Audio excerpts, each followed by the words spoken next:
While progress is being made to attach more people to a family physician or nurse practitioner, much more work is needed.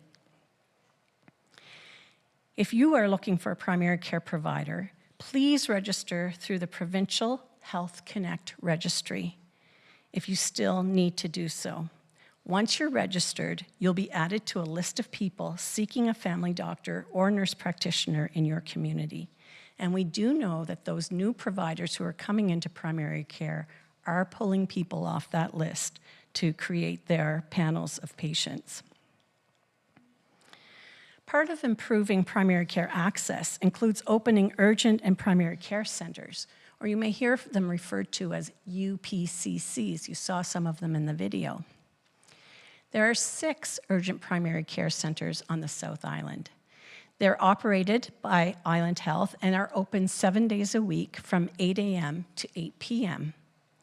UPCCs facilitate same-day access for care for urgent conditions and connect higher risk, high-priority individuals to primary care providers. Island Health's UPCCs sees more patients every year, filling a gap in care for people who need a primary care provider or who cannot see the provider promptly. Last year, the 6 South Island UPCCs had more than 142,000 patient visits. We are well on track to meet and exceed that number this year. Another key role of the UPCCs is to connect high-priority patients to primary care. To date, over 10,000 patients have been supported to connect through South Island UPCCs, with more being added monthly. Historically, we've had challenges hiring physicians and nurse practitioners to staff our UPCCs. However, this year, we've recruited 33 family physicians and 3 nurse practitioners to those 6 South Island UPCCs. Thank you to the staff and physicians who ensure the UPCCs are open every day to serve patients. And I was grateful for the care that I was able to receive when I needed help in the past couple of weeks. Island Health's leadership and board understand the pressure on primary care, the frustration of residents who can't find a provider, and the stress of the people working in this system. We know much more work is needed to increase primary care access. Another critical area of focus for us is improving access to surgery and diagnostic testing, such as MRIs and CT scans. You saw some of that in the video. Demand for surgery and diagnostics is increasing with our growing and aging population, and our teams continue to find innovative solutions to catch up. This includes reducing reliance on hospital beds and overnight stays after surgery. More surgeries can be performed if patients can safely go home the same day without needing a hospital stay. Same-day surgeries allow us to increase the number of same-day hip and knee replacement surgeries as well. Thanks to the generous donations from the community through the Victoria Hospitals Foundation, patients at the Royal Jubilee Hospital will have improved access to priority surgeries with the introduction of a new surgical robot, the Da Vinci Surgical Robotics System. This robot is expected to be fully operational by February of 2025, so a short time away. It will enhance the precision of procedures, reduce length of hospital stays, and shorten the patient recovery times. In the long term, this new technology will also help us recruit and retain top talent in the field. As of November, we've performed nearly 39,000 MRI exams toward our provincial target of 62,000. And we're pleased to be tracking ahead of the target to date.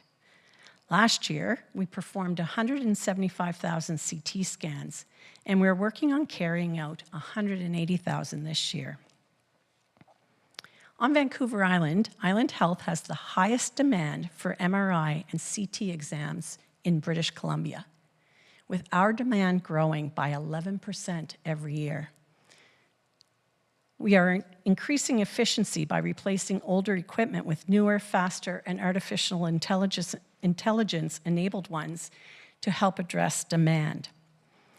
We have replaced the CT scanner at Victoria General Hospital, the MRI machines at the Royal Jubilee, Victoria General, and Nanaimo Regional General Hospitals. We now have evening and night appointments for MRIs and CTs. So if you're waiting for a test, don't be surprised if you're called to come for an appointment at a strange hour, like 10 p.m. or 5 a.m. We're really trying to use those machines toward the best cases for the patients that need it. Mental health is a key part of overall well-being. The pandemic has underscored its significance, and we're prioritizing mental health services just as we do physical health. In Victoria, Island Health and the many agencies, government entities, and other partners we work with pay close attention to the challenges in the downtown core, particularly on Pandora Avenue. This summer and fall, the City of Victoria and community partners came together for a focused response to address congregation and homelessness on Pandora. A key aim was to support people in accessing shelters and transitioning people in shelters to supportive housing. While we are not a shelter provider per se, nor are we a primary provider of housing, we have been working closely with community partners and BC Housing to provide clinical assessments of people's healthcare needs and assist in connecting people to appropriate shelters or supportive housing. By mid-October of this year, 25 people had been supported in shelters. While some individuals are hesitant to engage, outreach workers remain dedicated to building relationships and trust. The team continues to assess needs and deliver essential health services, ensuring support is available when individuals are ready. Our mental health and substance use crisis response and outreach teams, including Indigenous outreach, regularly work on the 900 block of Pandora, providing connections to treatment, cultural support, primary care services, case management, substance use counseling, assessments, and intervention. For people in supportive housing, Island Health is significantly increasing the intensity of supports available to people. That's a crucial step in retaining permanent housing and ensuring that people are able to stay in the housing they have. Complex care housing is a key part of the continuum of housing, with a dedicated facility located at Tillicum in Saanich and 80 additional spaces located throughout supported housing settings on the South Island. We will continue to work with our partners to connect people with the services and the supports they need, whether that be shelter, housing, social services, health care, or the substance use continuum of care. While this high-risk, unhoused population deservedly received a lot of focus, it's crucial to remember most people who access mental health care are not living with addiction, and they are not homeless. Key improvements have been made in mental health and recovery-focused services, which aim to provide people with the support they need to live well in our communities. You'll soon hear more from Mental Health Recovery Partners, one of our key partner agencies. But I wanted to share a few improvements before I finish. A new dedicated young adult inpatient unit opened at Royal Jubilee Hospital about a year ago. This unit cohorts young adults aged 17 to 26 who are experiencing a significant mental health challenge, and it provides age-appropriate care focused on wellness and recovery, with focused transition to the community for follow-up. Last spring, a significantly expanded early psychosis program opened in Saanich. This program supports people who experienced a first episode of psychosis and surrounds them with a robust team of professionals focused on stabilization, recovery, and community function. We have created and subsequently expanded a program called Bridging Care. This time-limited, up to 4-week program provides intensive day programming for individuals with mental health concerns. The program connects people with therapy, counseling, skills development, and psychiatrists, nurses, and counselors. These improvements allow us to better serve these targeted populations with better, more focused services that meet the individual's needs. This, along with significant expansion in addiction medicine, bed-based treatment, and peer support, are just a few examples of ongoing, new, and stepped-up work that Island Health is undertaking to meet the growing mental health and substance use needs in our communities. Working alongside the Ministry of Health, local governments, agencies, physicians, and staff, we will continue to improve mental health and substance use care. Before I conclude, I want to talk about an incredible advancement in our electronic health record system. Over the past few months, we've moved to an electronic system for entering and sending treatment instructions, such as medications, laboratory work, radiology orders, instead of using paper, fax, or telephone. Yes, 2024, we're getting there.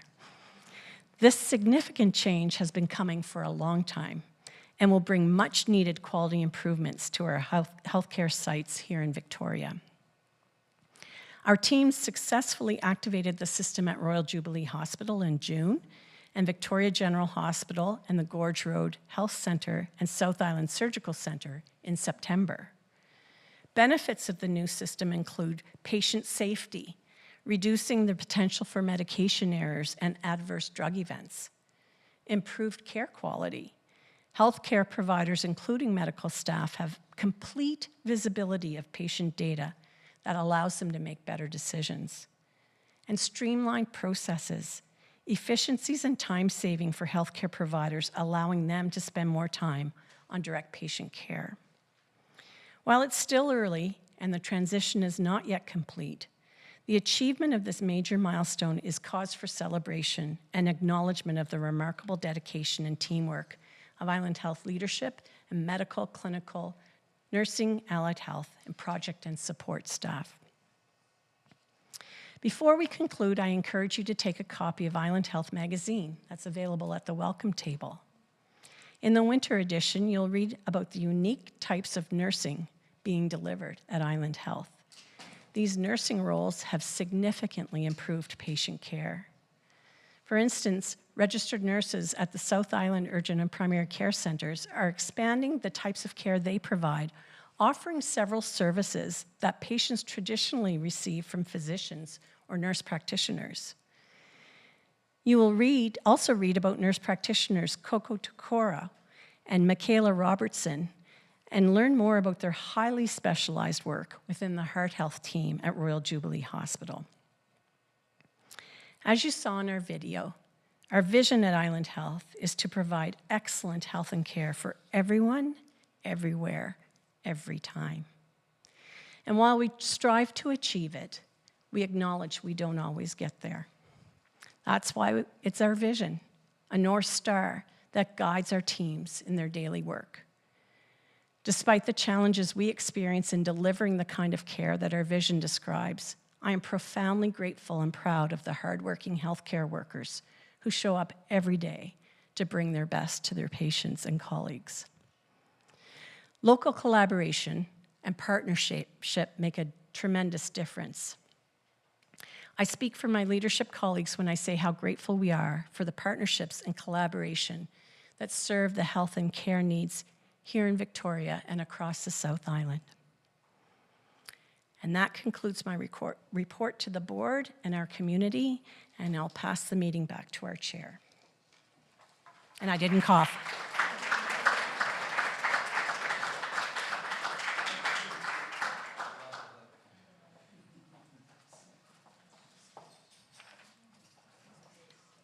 Thank you, Kathy. We're very pleased to have Medical Health Officer Dr. Christina Kay here today to provide an update on the health and wellness of the Victoria population. And we're delighted that you've joined the Island Health family, Christina. So thank you for being here and for doing that.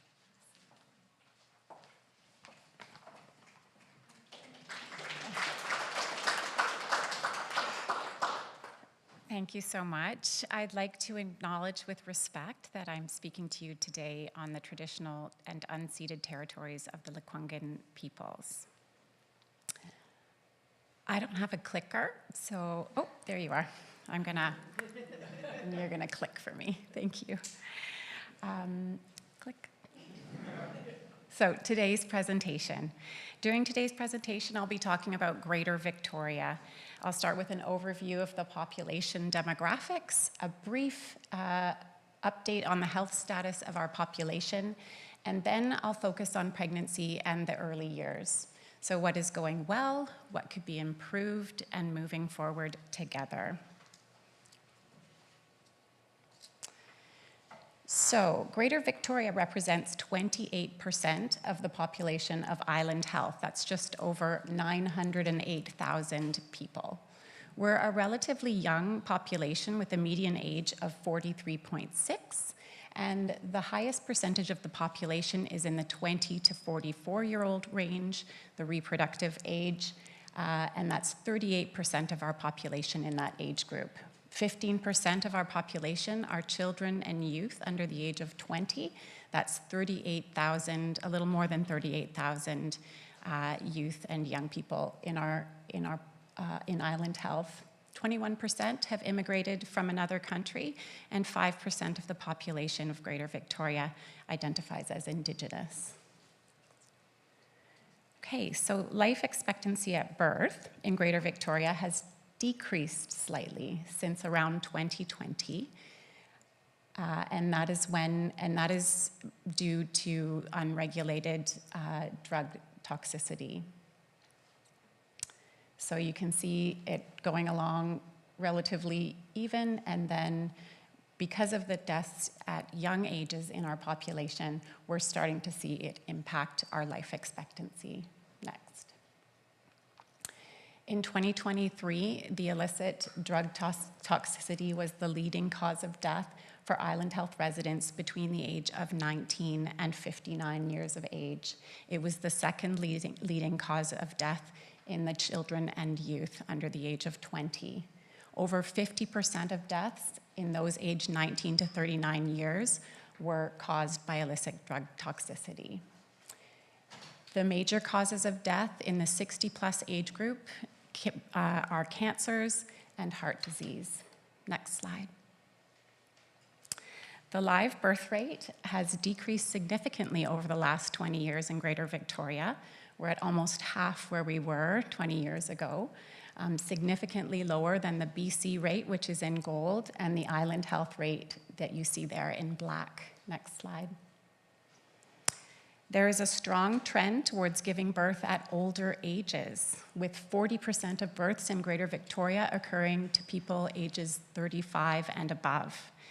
Over the last 20 years, we've seen our teenage pregnancy rate dwindle to a handful of births in 2023. Less than 1% of the births in our population are to people under the age of 20. Next slide. Socioeconomic factors have a significant impact on the health of the population. In Greater Victoria, housing has become unaffordable to 41% of households that rent their home, and 18.5% of households where the people own their home. 11.4% of people experience food insecurity, where they worry that food will run out before they have money to purchase more. 10% of children in our community are being raised in households with low income, and 14.8% of families are led by a single parent. Next slide. The life course perspective emphasizes that experiences during gestation and early childhood can have lifelong health and social consequences. There is strong evidence that during pregnancy, stress, poor nutrition, unhealthy weight gain, and toxins such as tobacco and alcohol can have significant short-term and long-term effects on the infant's health and even their life expectancy. So what is going well for Greater Victoria? Island Health is investing in perinatal health. A significant effort has been put recently to provide maternity care to unattached patients at the Victoria Perinatal Service. The Population and Public Health Strategic Plan's #1 goal is a healthy life course to increase investment in primary prevention to improve population health outcomes and wellness and reduce inequities. There are important public health programs that are having a significant impact. This is just a few examples right here. We have perinatal injury prevention programs that have reduced the incidence of infant maltreatment. Smart Parent is a text-based education program that sends weekly texts to expecting and new parents. Our immunization program continues to provide excellent service. And right from the start is where new parents connect with public health nurses for one-on-one support and programs. And we have about 30% of prenatal patients registering with the Right from the Start program at this time. We have a jewel of a program in the Nurse-Family Partnership. Next slide.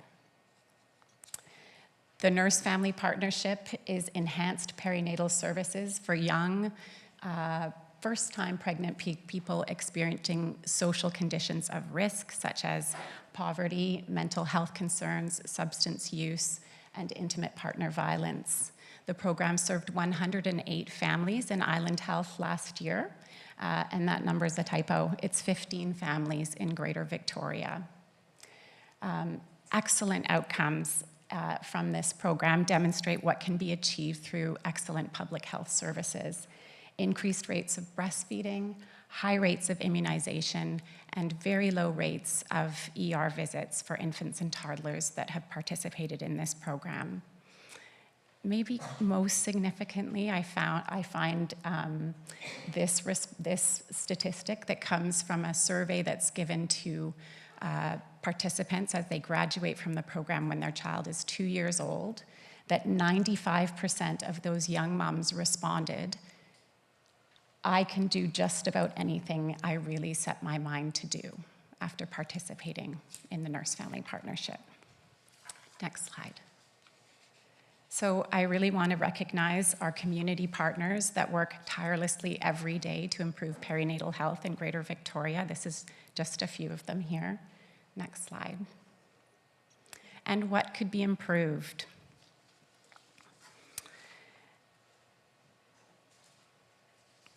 Here we go. Infant mortality is the rate of infant death, that's of children under the age of 1 year, per 1,000. It's the number of infant deaths per 1,000 infants born. The rate in Island Health is currently 3.87, which is significantly above the Island Health target of 3.32 or less, and above the provincial goal of 2.6, which is set by the Ministry of Health. Infant mortality is a good indicator of childhood wellness and also of societal well-being. Next slide. Perinatal depression and anxiety affects 1 out of 6 new moms and 1 out of 10 of their birthing partners. It can have significant effects on the health and well-being of the parents and of the infants and the other children in the family. These families need more support. Next slide. This map suggests that there are developmental risk factors disproportionately affecting some neighborhoods in our community. Next slide. So moving forward together, access to primary care, including support for perinatal programs and support for physicians and midwives who care for pregnant people and infants is important. Coordination of perinatal services between acute care, public health, and the community is also important. Public health is making a significant effort at this time to increase universal access to public health services such as Right from the Start, to support perinatal health. And of course, we must continue to support our community partners. Municipal, provincial, and federal governments must continue to develop policies which address the social determinants of health and specifically consider the needs of families and the next generation. Support for families in our community may include pregnancy, infant, and child parenting support programs, making communities pregnancy and baby friendly, accessible parking, breastfeeding friendly spaces and signs, improving the health of the perinatal population before, during, and after birth is an important way to build strong communities. Thanks kindly for your attention.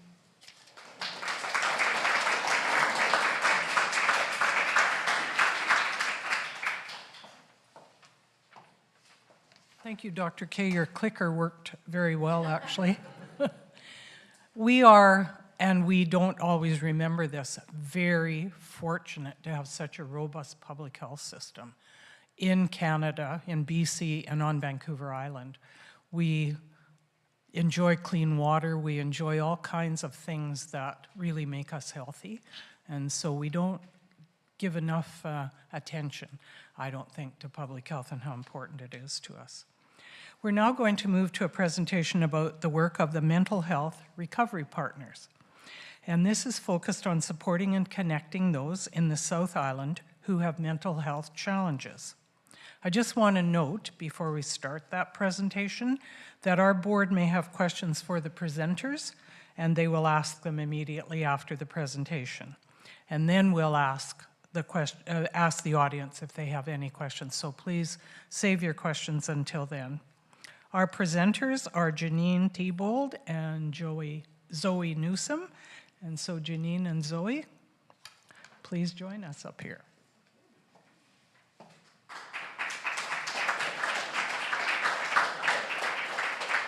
Hello. I'll need these because I don't have everything memorized. There we go. Okay, well, thank you, everybody, and thank you for the land acknowledgement earlier, and to Diane Sam for the welcoming.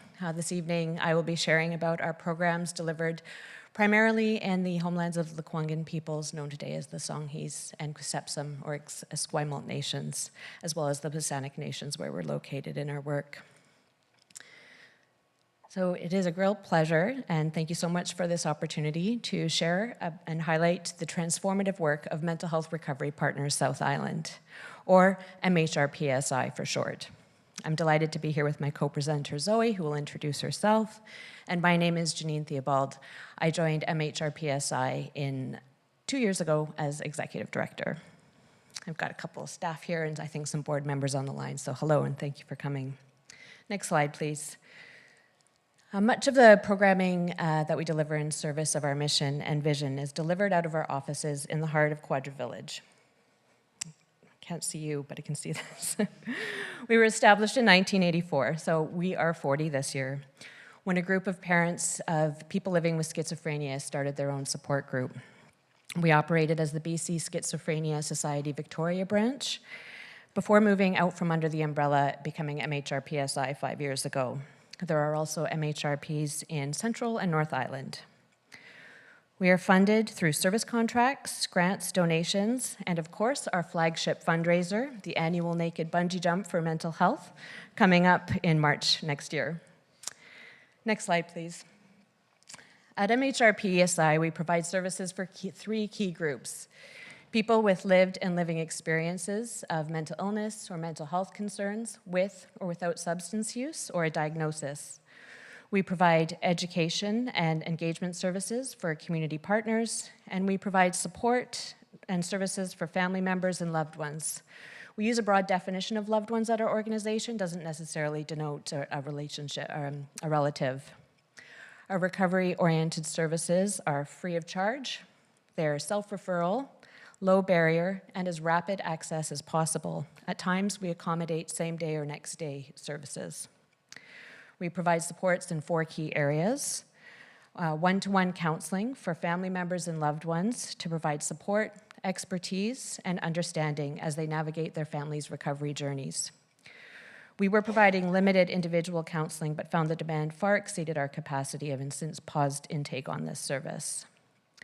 MHR-PSI provides education about psychotic illnesses and mood disorders, workshops including wellness training, and peer-led therapeutic photography and storyteller training as well. We provide presentations including people with lived and living experience to increase awareness and bust myths and stigma about mental illness. Our support groups, like most of our services, are facilitated by people with lived and living experience and family members with lived experience, and they are safe spaces where people can come and be seen, heard, and understood, where people share their challenges and successes on their recovery journeys. And we know that everybody's situation and journey is unique, but people come together and they realize they really aren't alone. We have been innovators and leaders in the regional peer support movement for 25 years. We provide family, individual, and transitional discharge model, or TDM, peer support, one-to-one, which Zoe will speak to later, the TDM. And our trained peer supporters walk side by side on the recovery journey with hope, authenticity, and expertise, demonstrating recovery is possible. And more, we work to problem solve, we support navigation, and meet the specific needs of individuals and family members who come to us, sometimes at the first call on the recovery journey, and sometimes after they've exhausted all resources. We know that we cannot do the hard work of recovery for you, but we can do it with you. Next slide, please. The continuum of mental health and substance use, or MHSU care, is made up of an ecosystem of community partners that includes Island Health, not-for-profits, and other organizations. We couldn't do what we do without each other. This slide is not an exhaustive list of the agencies that we work with, but how we work is in a collaborative, strengths-based, and relational approach with partners to help realize the social determinants of health for members in our community. This looks like understanding each other's specialized services and facilitating cross-referrals. Examples might be for the community-led crisis response team run by AVI. When folks are in crisis, we can call them up and support them. Or it might look like somebody coming for substance use support. We'll refer them to Umbrella organization who does similar work to us with a substance use focus. We know that when someone is reaching out for help for the first time, navigating the system can be daunting. At times, it can feel like a spider web where one can become stuck and disoriented. At MHR-PSI, we believe that through collaboration, every door becomes the right door for care. If we are not the most appropriate service for someone, we will hold an individual warmly to connect them to other supports, creating a caring community safety net out of the tangled web. Next slide, please. Many individuals and family members are referred to us through acute and community-based Island Health services, including the integrated mobile crisis response team via the Vancouver Island Crisis Line. And we know that the recovery journey is nonlinear and can feel like rocky seas. We can provide life rings of support, providing hope in dark waters. We meet people with understanding, without stigma, and provide expertise in system navigation and problem solving. We walk with people before, during, and after their engagement with Island Health MHSU services. At times, we support people to make that first difficult call to emergency services for a family member. We can provide debriefing when they're supporting a loved one that's in care, and we can support with implementation of care plans upon discharge. We always walk in the hope that recovery is possible and expected. I'm going to hand it over to Zoe to speak about TDM. Shuffle over here. Awesome. Thank you to Janine for setting me up so nicely. Hello, everyone. My name is Zoe Newson, and I'm the manager for the lengthy program called the Transitional Discharge Model Peer Support Program. The TDM program runs on the psychiatric units at the Royal Jubilee Hospital 7 days a week, including units 2 North, 1 South, psychiatric intensive care, psychiatric emergency services, bridging care, and 2 non-MHS units on a referral basis. Everyone working on the TDM team, myself included, shares the experience of living with a mental health or substance use diagnosis, as well as having faced previous psychiatric admissions ourselves. Peer support isn't about doing things on behalf of peers. It's about walking alongside them in their recovery journey and using our own lived experience in supportive ways. We provide emotional and practical support, a sense of hope, help addressing stigma, and can assist with recovery goals and connection to community resources. As a contracted service with Island Health, we are able to build rapport with our peers in unique ways and uphold and maintain the core values of peer support, including mutuality, authenticity, hope, and respect. As contractors, we remain nimble and responsive to needs and requests, and we also maintain a strong connection to community organizations like MHRPSI.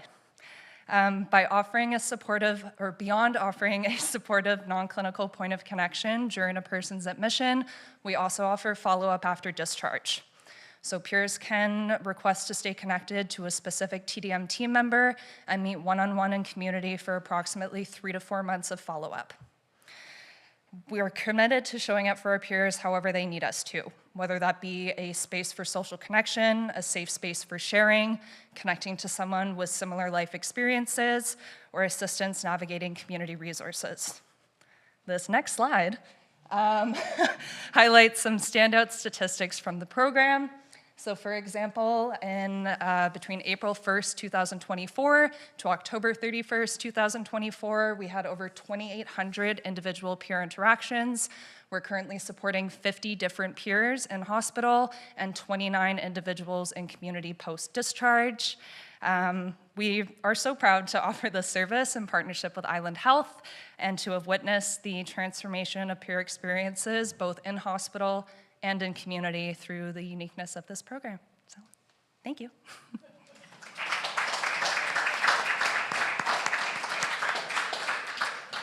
We've got one more slide, your hard act to follow, Zoe. Thank you so much for your work and overview of the TDM program. This is a great example of the many ways that our work intersects with that of Island Health and MHSU services.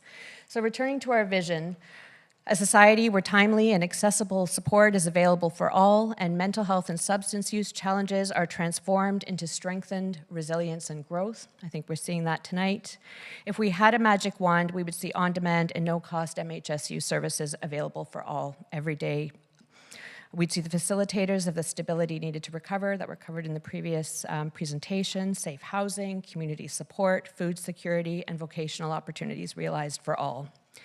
We laud and support the ongoing efforts of Island Health in support of this vision with, again, the many initiatives that were described today, such as the Centralized Access and Rapid Engagement Services Clinic and the newly launched Western Communities MHSU Hub. This is a big goal. It will be achieved by multiple smaller steps.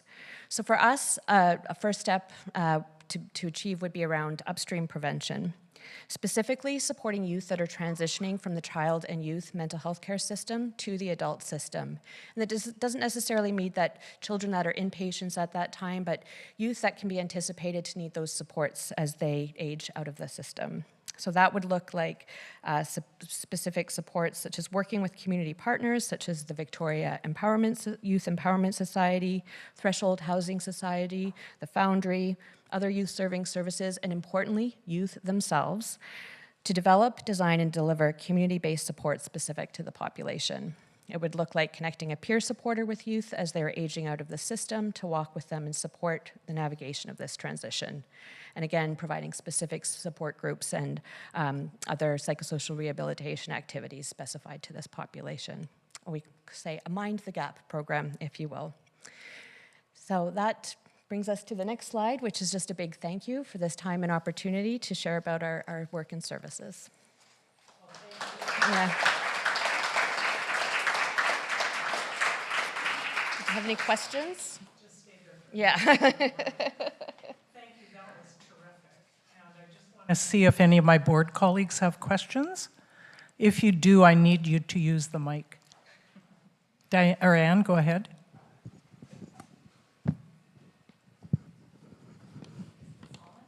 Yes, it's on. It's really more of a comment. I think both of your presentations were wonderful and really informative, and both of them really speak to the importance of identifying what's happening in families when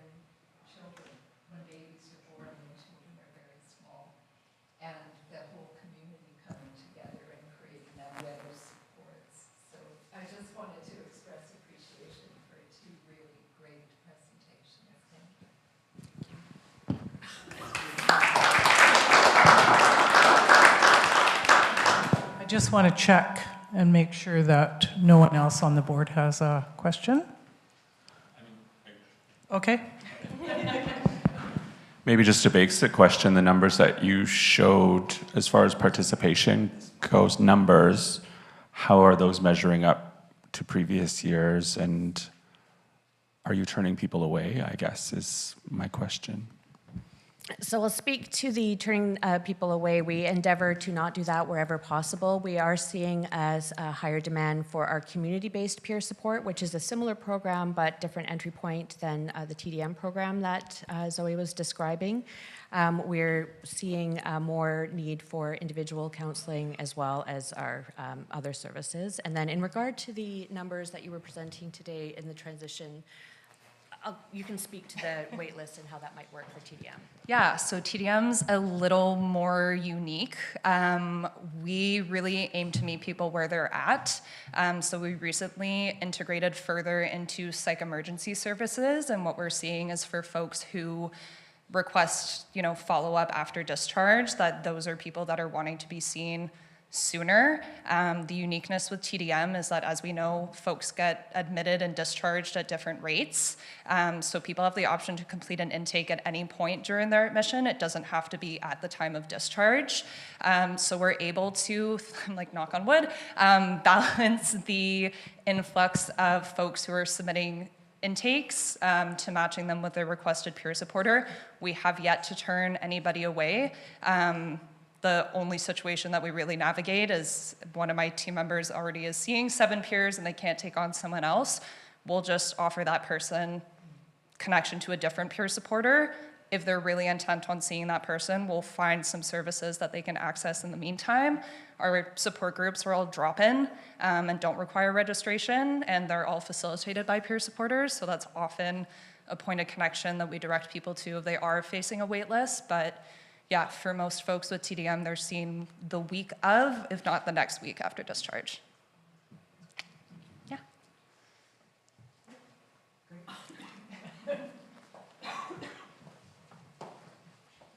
Well, thank you both very much. The work you're doing is so important to individuals and to our community, so we're very grateful for you doing that.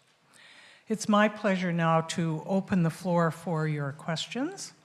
Please keep your questions brief, 1 to 2 minutes, so we can answer as many as possible before we adjourn by 7:30. And I have at least one that's been submitted beforehand, so I'll read that at some point. But let me see if there's any questions from the room first.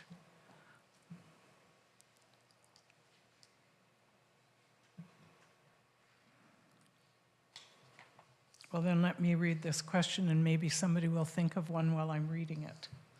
Jennifer Whiteside announced that there would be a wrap-around care for early psychosis prevention in 2024. Can you briefly explain what that care is? Is it physical, medications, and if so, what kind? And the question comes from Shelley Urquhart. So I think, James, were you going to answer this question? Or? Oh, okay, Tasha, great, thank you. Yeah, come on up here. Thank you. Right here is good. Hi, so my name is Tasha McKelvey. I'm the Executive Director for Mental Health and Substance Use at Island Health. I'm happy to answer this question. I think Shelley's referring to the Early Psychosis Intervention Program, or EPI as we call it. EPI is a long-standing clinical service designed to provide timely intervention to those who are exhibiting a first episode of psychosis or early psychosis. The province announced an expansion of this service in 2021, and so in the last year, we were able to expand EPI at the Quadra and Mackenzie location by expanding the healthcare team, which is comprised of psychiatrists, nurses, social workers, occupational therapists, and peer support workers. And at that location, we were also, in this expansion, able to co-locate the child and youth services and the adult together to ensure that seamless transition from child and youth services to adult. The age range for EPI is age 13 to 30, and so it is a broad spectrum and broad range of folks folks that they're able to care for. EPI is an intensive has an intensive team, and they really provide that case management, wraparound support for the family and for the individual in the community. And this team also links with other services that are considered young adult. So we've heard a bit about the One South Young Adult Unit and others that they work within, so that along the care continuum, people exhibiting a first episode of psychosis are cared for throughout their journey. And from in terms of medical versus mental health support, this team provides psychiatry access, so there can be, if someone does require medication, that they're able to have that started with a psychiatrist and have that assessed. And the care team there of nurses also provides that wraparound mental health support for folks as well. Thank you. Great. Thanks very much, Tasha. I don't see any questions from the room, and I don't think there's any other ones from... Oh, Ron, go ahead. For an individual who's depressed or suffering, with anxiety, where's the entry point in our system? Do you want to come back up here, or would you... Yeah, that's good, thanks. Okay. No, you can stay there. Can you repeat the question? We can dance. Can you repeat the question? Sorry. Oh, for someone suffering from depression or anxiety, where's the entry point? Where most people just don't know where to go. Yeah, so in the South Island, we have a CARES clinic, and there's a couple of entry points in the community. There's the West Shore Hub that's been recently developed. It offers same-day walk-in service, so it's a phone number that you're able to call and either book a same-day appointment or just show up and walk in. And CARES, which is located on Pembroke Street, is another community walk-in site that offers same-day single-session therapy, intake, access to psychiatry or other specialized services. And of course, there is the emergency departments as well for someone in crisis. But for walk-in for depression, anxiety, those are 2 doors. As well within our primary care urgent UPCCs, there are health consultants. And so if you are seeing someone, a practitioner, or just calling into the UPCC, you can request to have an appointment with the health consultant who can provide single session therapy or treatment for a short-term basis as well. And those are mental health clinicians who are trained. Thank you. Did you want to add something? No? I was just agreeing with, yeah, okay. I could see you nodding. I thought maybe you wanted to add something. Any other questions or comments? I mentioned earlier that as a governance board, we are accountable to you and the people we serve in the various communities. And that is why it's so important for us to provide opportunities like this to hear from you. I hope the reason that the audience isn't very big tonight is because they're getting ready to celebrate whatever they celebrate, because we hope that people will come and meet us and talk to us about the services that we provide. Thank you to anyone online in particular who submitted a question, and for those of my board colleagues who asked questions, thank you for that. And Kathy and Christina, Janine and Zoe, thank you for your presentations.